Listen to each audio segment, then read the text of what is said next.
Diarrhoea অনেক কারণে হয়।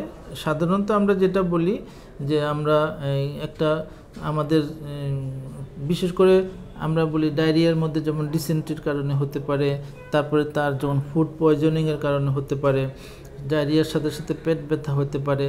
আমরা প্রথমে বলি যে ডায়রিয়া যাদের হয় তারা প্রচুর পরিমাণে খাবার স্যালাইন খাবে, সাথে সাথে বিশুদ্ধ পানি খাবে, তারপরে সাথে সাথে সে সিমটোমেটিক যে ট্রিটমেন্ট পাবে। তার যদি ডিসেন্ট্রি থাকে সে এক ধরনের ওষুধ খাবে, তার যদি অ্যাসিডিটি থাকে সে এক ধরনের ওষুধ খাবে, তার যদি এই ডায়রিয়ার সাথে যদি কোনো রক্তক্ষরণ থাকে সেই পর্যায়ে তার সিমটম অনুসারে তার চিকিৎসা হবে। তবে অবশ্যই ডায়রিয়া যাদের হয় তাদেরকে খাবার স্যালাইন খেতে হবে। আর ডায়রিয়ার কারণে যদি সে দুর্বল হয়ে যায়, তার প্রেশার যদি কমে যায়, তার যদি অচেতন ভাব হয়, তাকে তার অবশ্যই হাসপাতালে ভর্তি করে চিকিৎসা নিতে হবে।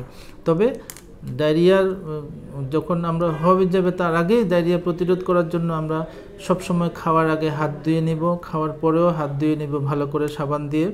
আর খাবারগুলো আমরা চেষ্টা করব সেফ ফুড বা সেফ, সবসময় খাবার যখন তৈরি করবে সব ক্ষেত্রে খাবারের হাইজিনটা বা পরিষ্কার পরিচ্ছন্নতা যাতে বজায় থাকে। আমরা যে প্লেটে খাই, যে গ্লাসে খাই, যে হাত দিয়ে খাই বা যে চামচে খাই, এগুলো সবসময় পরিষ্কার পরিচ্ছন্নতা মানতে হবে। তাহলে ডায়রিয়া থেকে আমরা ইনশাল্লাহ মুক্ত থাকতে পারবো।